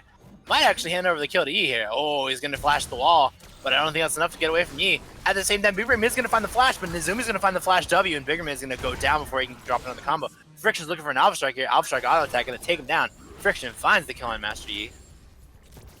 And the Master Yi pick so far, you know, we were joking about it before, it's a bit funny to say lackluster, but it truly is. He isn't really having his impact felt and isn't really getting fed enough either to really be able to do anything here. At the same time, we're gonna see Desolate Earth getting knocked down by 4, but the ultimate comes through. Ori ultimate doesn't find the target it's looking for. Desolate Earth gonna get burned down. Singers are not able to find the kills before everyone happens, but Friction is here now. They have to watch out for the cleanup, but the Rakan ultimate is available right now. Unique can get out of there. Friction looking for more. Asadeus finds the kill on the Master Yi, but Ari is here now. Can't quite find the kill either. Finds the stopwatch. Finds the Rakan knockup. Not quite in time, but it doesn't matter. The Triumph Heal is actually going to keep Balthazar alive. And that's going to turn into a 4-for-1 on the side of Reign of Kings as they walk away with that fight.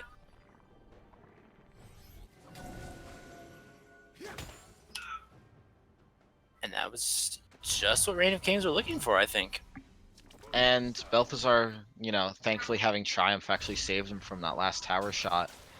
But really interesting that Purple Cobra's really just trying to fight, you know, 2v4 and then bring in one more and then bring in one more, but still getting a lot of members of Reign of Kings low, possibly showing that they may have an impact later if they can just manage to group and fight as 5.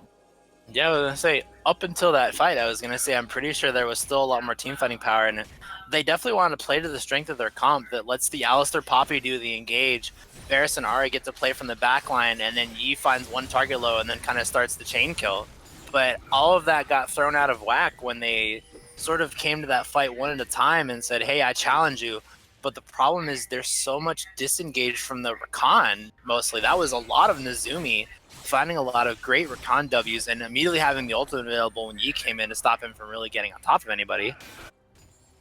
And this may just be a match as we get later and later of who can engage on who first, as either team catching a member out can just spell the end of their team fight as a whole, as every member on each team is integral to these fights popping off.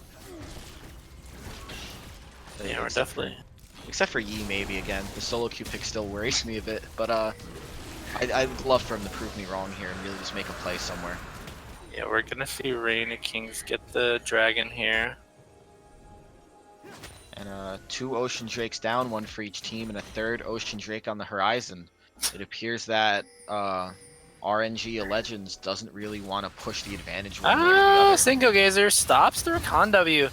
Bit deep into this team. Cinco Gazer is just trying to find whatever he can to get some additional harass down. And we're seeing shades of last game, and we see again Asadeus on this 5-0 Kaisa. This is definitely a rough pick for them, and they're starting to see the game fall a bit into Reign of King's favor. They're sitting on about a 2k gold lead. And grouping up towards the Baron, but probably won't take it. We may see some sort of a pick go out. But interesting enough, they're just going to back out and try to re-ARAM mid. Yeah, we definitely, if you're on the side of Purple Cobras, you're definitely looking for the 5v5 in this case, and especially after you find out how much the fill-in one at a time isn't going to work out for you, it's much more important that you collectively get together and fight out as a team. Because even if you're worried about the Orion ultimate or the Recon ultimate, you have to take them head on. You have to play to the strength of your comp. And hopefully we'll see that in one of these team fights in the future, as Purple Cobras is kind of bunching up even with that Yi at that bot lane. But sending Ori top, we may see Purple Cobras try to force something or try to force a pick, as a big source of that damage is away from we Kings. see friction in the bot lane right now, pushing out that wave. Purple Cobras moving around here. They actually see Unique in the top lane. He's going to go for the recall, but I don't think he's going to make it in time. They spot him on a ward, and he actually is going to get caught around here. He has nowhere to go. He finds the ultimate, but they're going to keep chasing here. This is going to be rough as soon as he gets caught into the wall. He finds the Ignite into Oriana. Actually, the turnaround, and Christian finds a solo kill onto Kaisa. And Unique's, they're going to actually flash on the Alistar and find the kill there. And that is 2 people on the side of Reign of Kings that they do not want to see go down. And this could start to be a Baron force here, as without a big source of damage with the mid laner and ADC going down, Reign of Kings may just not be able to respond at all. Yeah, this is the boon that having Master Yi on your team definitely gives you. Master Yi is exceptionally quick with even just one item at taking down Baron, and even if you don't want to commit a full 5-man, and now we see they're in there, they start a fight, the ultimate CC is coming down, Friction finds the kill on Nezumi, and here we go, that Yi is coming out in full. Single Gazer finds the kill on Belazar, and they actually disappear, don't even de-aggro the Baron. And they are going to take that fight and the Baron. 3 kills to none on the side of Purple Cobras. And there's that one bonus to having a Yi on your team other than Baron that we saw in that one team fight. When there is no damage to really back up that CC that you're putting on Yi, and there really is no way to take him out, especially a Bork first Yi with Conquer has such a big ability to take out these tanks that Balthazar's and Viator's and even Nezumi's health bars and resistances don't really matter anymore, as he can just shred through them like butter if he isn't taken out quick enough. Yeah, this is definitely the... Whew. This is definitely League of Legends. That's about all I can say so far about this match. Yeah, this is really working out for him. Definitely Purple Cobras finding what they were looking for in this. And with Baron, it's interesting, they're not really picking a lane yet, just trying to get a little bit of vision out and slow roll into something. But having that Poppy split bot is going to be a little rough, as they don't have that big front line that they want, or that big engage that they need, or disengage even with that Poppy ult. And we're going to see Cinco Gazer here. Gonna find the knock aside on the Cho'Gath here. Cinco Gazer still putting out a good amount of damage. Cho'Gath now. Vader having a rough time on this 0-4. He's got the Righteous Glory finish for the team, and he's looking to build into the Abyssal Mass next, but it's hard to deal with Cinco Gazer at this point. He draws Tiger Aggro off the Bambi Cinder, or the Sunfire Cape. And Purple Cobra is just deciding to really slow roll this Baron. I'm surprised. I really want to see some kind of 5-man push. And they are drawing Reign of King's bot side, which is good, but Reign of Kings can decide to bring that 4v5 fight on and might just win it. Yeah, they take down the mid lane towers. They're going to extend their advantage a little bit here. They've pulled themselves ahead close to a 3k lead now. Cinco Gazer just keeping Balthazar busy in this bot lane while the rest of his team does the work. And they're coming down. Single Gazer now has 4 on him. The Rakan ultimate actually getting negated there. Not going to quite find it. And they commit so many of their force now that the Purple Cobras is ripping down through this mid lane. Frischen tries to find the flash charm. Unique finds the cleanse in time to dodge out the Varus ultimate. But Vader tries to get on top of Big Brain mid now. Finds the ultimate and absolutely devastates Big Brain, and he's going to fall down. But at the same time, now that they've committed so much to the top lane, Single Gazer is doing way more damage down. That Triforce Poppy in the bot lane. You're gonna find that Yi. Friction finds the Alpha Strike after taking down Vader. Gonna try to find another fight down here. He's gonna walk out of there. They're looking for more. And with both damage dealers on Reign of Kings hovering that bot side, they really don't have a way to take out Yi top, so it could just be a Single Gazer does the Earth together. That is way too much CC. He's gonna pop the QSS and get himself out of there. But Unique, on the other hand, he doesn't have a way to save himself right now. He's got to slow down the Poppy, but the Alistar still does enough damage. At the same time, Friction, he is going to tear down that tower. And Purple Cobra's really just tearing through the space, as Reign of Kings isn't grouping and taking out lane by lane, but instead spreading themselves too thin. There's no effective way to deal with this team. Yeah, they're going to take 2 inhibs now. They're going to find the combo on Nazumi, but he's going to get out of there on the Rakan. And with Baron finally worn down, we're going to see Purple Cobras leave and back, try to reset these lanes. But with 3 inhibitors down, it seems that Reign of Kings is just going to be stuck in their base for a while and let Purple Cobras kind of farm and do whatever they wish.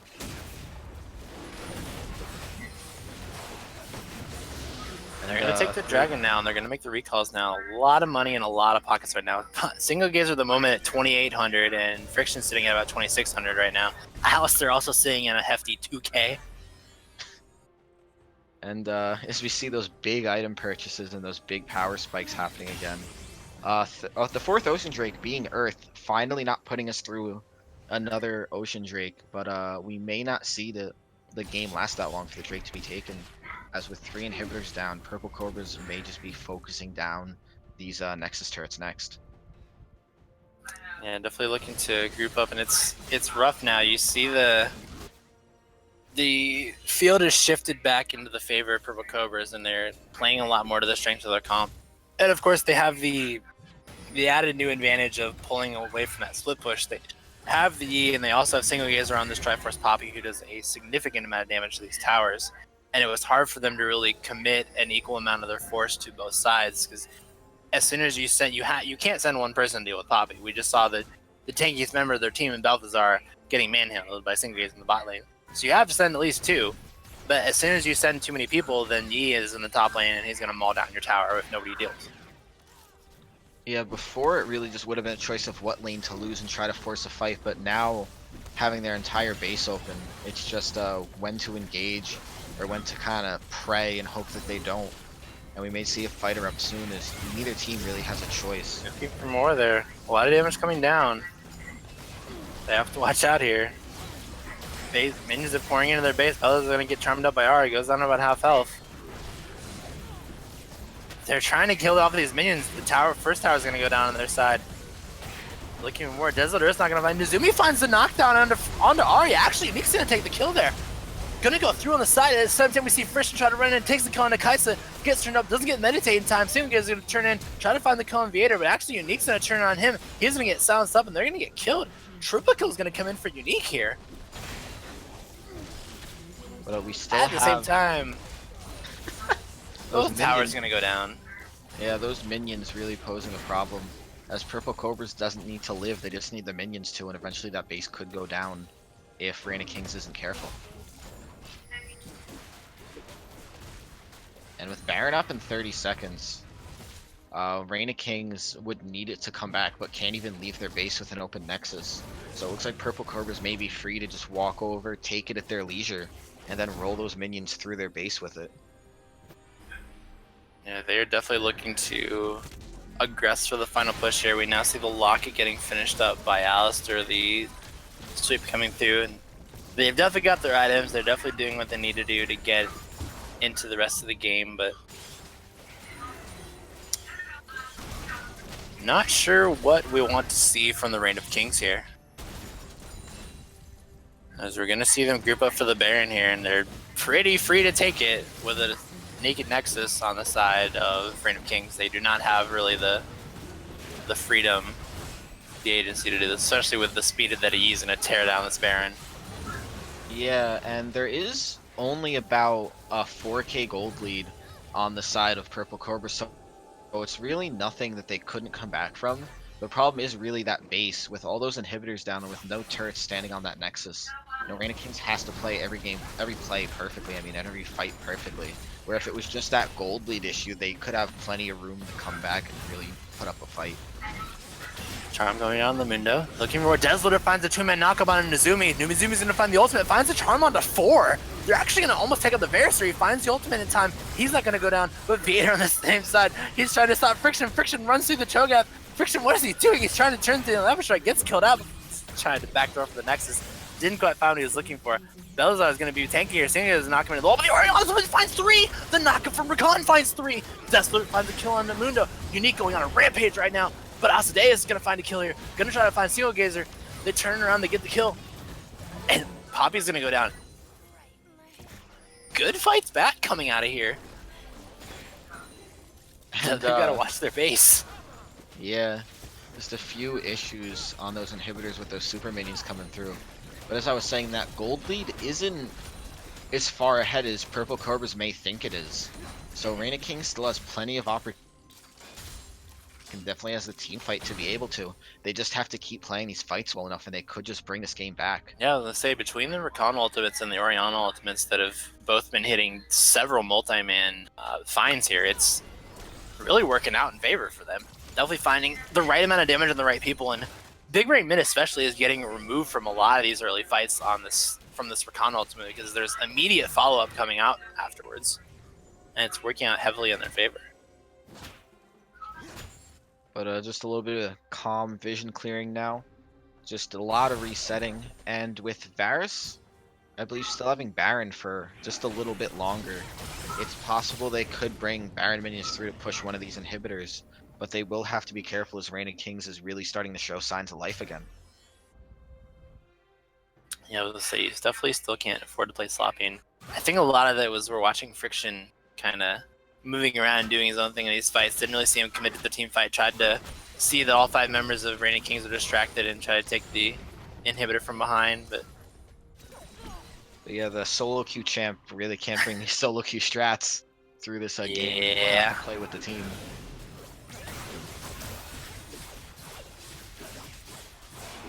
And it appears a free Earth Drake for Purple Cobras as Reign of Kings really just wants to play this slow and have the team fight be brought to them instead. But it's possible. Like, in my opinion, Reign of Kings is bringing this game back, and they are on the path to victory again.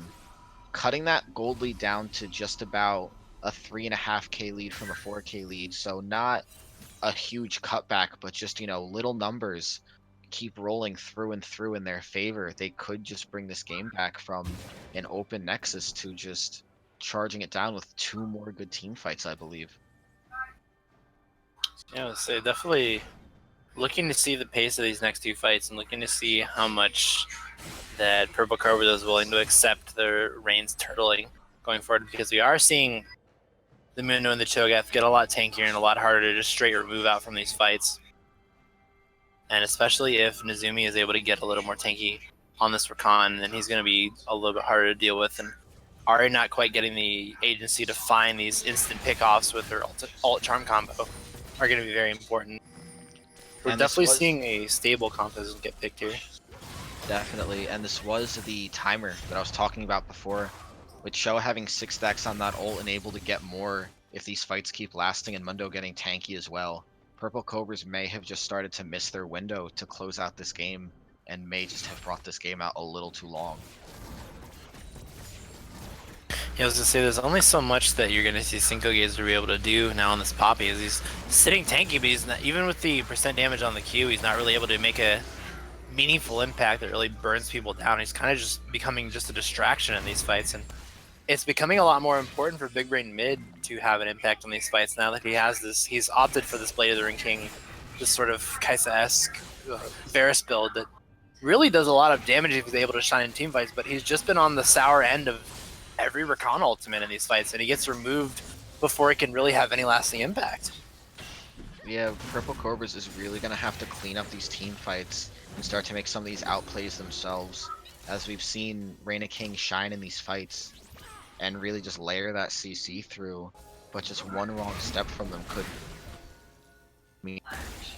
That looked like a pretty wrong step. Oh, Friction in the bot lane. Tries to get it on the tower. They look down and they see him walk away. And Reign of Kings will have to be a little worried of that, even though Frisian is basically unable to fight at this point from that small amount of poke. Friction can just decide to roll through their base whenever he pleases, and possibly just look for something. Yeah, they are shoving a little bit of distraction on these Poppy as they try to move around the board. You see Friction in the bot lane, clearing out these waves. And, you know, this would be the perfect time for Purple Cobras to collapse. Reign of Kings is very spread out in this mid lane, trying to push a few minions, not really grouped together. But instead, they're trying to push out these side waves too much. And Friction may be trying to just kind of win this game too much on his own and really flex that pick, instead of just doing what his champ could do, come into these fights a little late and burn through these tanks with Varus. Yeah, definitely looking for it to be... I don't really know what I'm looking for at this point. Yeah. We definitely have seen, again, we've seen the fights that have gone in Purple Cobra's favor, and we've seen what the fights look like when they go in Reign of King's favor, most notably recently in Reign of King's favor, but it's definitely... we know what we're looking for here, and unless something goes crazy here, like this bush of death... Oh no.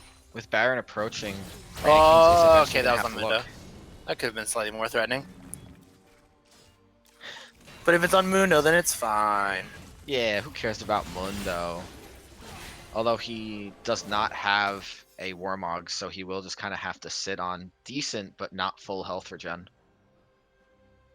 Yeah, actually, he's sitting on the... he has the Bramble Vest and the Negatron right now. Interesting combination. Yeah, not really sure what full item he's going for, but at least has a decent amount of resistances there. Oh, Friction finds Unique on the side, but at the same time, the rest of his team is getting locked up here. Friction finds the kill under Orianna, but this might be exactly what Purple was looking for. They've removed Unique from the fight. Belisar's trying to stay on top of two. They're trying to kill Friction, but they can't get the kill now. Asadea's going to walk away, finds two autos, takes down Yi, but at the same time, it doesn't matter. Friction pops off with a triple kill. And it's just Balthazar alive, and I believe that's all she wrote. Yeah, Balthazar would have to, you know, I believe in him, but would have to make possibly one of the best plays I've ever seen in League to really stop this. We have to see the turn on the Mundo juice, where it makes Cleaver one-shot everybody that gets hit by it, and I don't think they're going to go through with it. They're going to knock him around, keep him down, and that is the ace, and that is the game. Purple Cobras 2-0 over Reign of Kings. And a decent fight brought up at the end. Certainly a much better second match in my opinion than the first match. But I do believe it is time to talk about that MVP, that solo carry team player that possibly shined. Well, I don't even have to talk about who we thought it would be from game one. But looking at game two, I mean, I gotta be honest, I think it still is Cinco Gazer in that second game. Yeah, he definitely controlled a lot of the side lane and pulled a lot of pressure in while he was moving around the map on that Poppy. And that Q max health damage you were talking about, possibly doing a bit more on that number sheet than we would have known, as he did end up doing the most damage again on his team. Did he really? Match. Yeah, Click. out-damaging Ari by about 300. Good lord, he did. By about 1,000, so yeah. Alright, if you do the most damage to champions on Poppy, you know what? You can have it. I'm giving the MVP to Cinco Gazer. Heck I'll with give it to that. Cinco as well. Get that man in here. Is that our boy Cinco Gazer? Yeah, what's up, dudes? What is up, my man? Another devastating performance from the Croc God himself. Then we don't talk about the Poppy game, right? You know what? What is a Poppy? It's just Renekton with a hammer at that point. I don't know. When you All right, so take me back to game 1. When you're playing a new team, I assume you guys did your research. Bands came out very quickly for the round 1, so I assume you guys both did your homework, both knew what you were going up against. What was going through your mind on the first round? Because I saw the speed of that Renekton pickup. Was it just hey, they left Renekton open, we're doing it? Yeah, that was it. It was a snap pick. As soon as Renekton was left open, we just auto-lock it every time because I'm pretty good on it. So. Yeah, I see that. So, I would say, was I correct in assuming that you guys really seem to do? You did your homework on that team, and I've seen it a lot more in the Provocova's drafts. That you see a lot more of the focused, targeted, proper bans, and it looks like, has that just been a collective effort for you guys to really know your opponent and make sure you're getting the right bans put out there? Yeah, Desolate and I like to do a lot of research, so we typically talk before the game about what we're going to ban. It's like everybody it helps, though. It's not just a one-person show. Gotcha. You have anything, Lexon?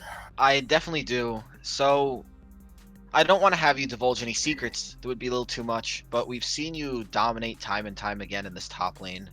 And hopefully when you guys play White Lotus in the second split, and when you play, I believe, Team Phoenix Rising again in the second season of the split, we'll see those really great top laners go up against you. But other than banning Renekton, do you have any tips on how to go up against the Cinco Gazer and how to really fight back? Because even on this Poppy pick, we saw you dominate show early. Well, yeah. I mean, as I said in the last interview, I just play good champions against tanks, and pretty much everybody always just picks tanks. I just get a lot of lucky matchups, I think, honestly. All right. So just a little bit of a smarter pick ban, in your opinion, would really lead? Yeah, I would say that. I mean, I'm really looking forward to playing against Alice Kander and Freshburger. I think those will be pretty good matchups, not just for the top lane, but a whole team-wide thing. So, we'll see how those matchups turn out. So, take me through the Purple Cobras team chat on this Game 2 draft. I want to get inside someone's head. And, I mean, it started with the Poppy. And, I mean, I saw the Poppy after the Renekton ban, and I was like, okay, he really is enjoying this Poppy pick. That's cool. I'm about that. After that, I mean, and Frischen got Azari too. Frischen likes Azari, and of course they switched out for the Braum. They switched out the Ahri ban for their Renekton ban. So after that, what is happening in the Purple Cobras comms? So this. So Friction picked Ahri, and Frisian was like, "Oh yeah, pick me Ahri. I've got your Kayn. No problem. We'll trade." It turns out that he did not actually own Kayn, so he locked Master Yi instead. Now, was that after? I gotta ask, was that after communication, or you know what, jungler's close to Kayn, Yi, and then just went right? I can't claim to know what was going through Frisian's head, but he sounded really confident. He was like, "Don't worry, man, I got you. I'm gonna pick your Yi," and then he did. Yeah. All right. I don't have words for that. I got it. So, I'm trying to think of something else. I don't know. A lot of what was talked about was most likely discussed in the last interview. We grabbed the same guy. Definitely did a lot of work. Did you know? I mean, of course you knew, but did you feel like you did the most damage on that Game 2 on that Poppy? Oh, easily. I knew it was going to be a close one between me and Yi. Granted, he got to just fucking absolutely go nuts in the last 2 or 3 team fights, but I knew it was going to be close. So. Gotcha. So I have not looked at your next week's matches, but going forward, you can definitely tell the Purple Cobras have brought it together as a lot of the team, and I've talked about a lot of the, especially coming from the mid-end jungle, you see a lot more of the carries coming around, but you're still very consistent in this top lane, very capable of doing your job, sending a message to all the other top laners that you will not ignore Cinco Gazer in his laning phase, and it is definitely shown in a lot of your series, so I will definitely say a job very well done by you. Thank you. And that's all I've got. Laxton, if you've got anything else? I really don't have anything, but is there anything you want to shout out? Oh yeah, I got mad shout-outs. Alright. One more question for you. Oh, okay. Shout-out. First, then shout-outs. In these shout-outs, is there any team that you want to call out directly that you hope to see next week and really just want to challenge? No. I think everybody here deserves some respect, and I'll leave the shit talking to SKZ and Freshburger. I think they're definitely the best at it. So I'll take that as a compliment. All right, shout-outs time. Shout-outs to Prophet for making me the Renekton wallpaper. That shit's sick. He's my boyfriend. Shouts out to Maddie. She's in Twitch chat. She's gay. Shouts out to Nick for streaming again. Love you, dude. Shouts out to the casters. And shouts out to Big Brain Mid for subbing for us at the last minute. Good stuff. All right, thanks for joining us, man. And again, great performance, great showing by the Purple Cobras, and that is all I've got for us. All right, I'll see you guys later. All right, take it easy. And I believe that'll do it for us. Thanks for joining us. For those of you catching the tail end here, that was Purple Cobras versus Reign of Kings. Purple Cobras take the series 2-0. A pair of dominant performances coming out from the Cinco Gazer and crew. And join us. Who's what? Oh, yeah. Don't forget to follow us on our social media. We've got the Twitter. We've got the YouTube page. We've got the Facebook. We've got this channel. Follow the Twitch channel if you are not already, because we love those follows. We do all that fun stuff. Follow the Discord. We've got a link to that. You can find it, and then you can probably find it in the chat. I know how to find it.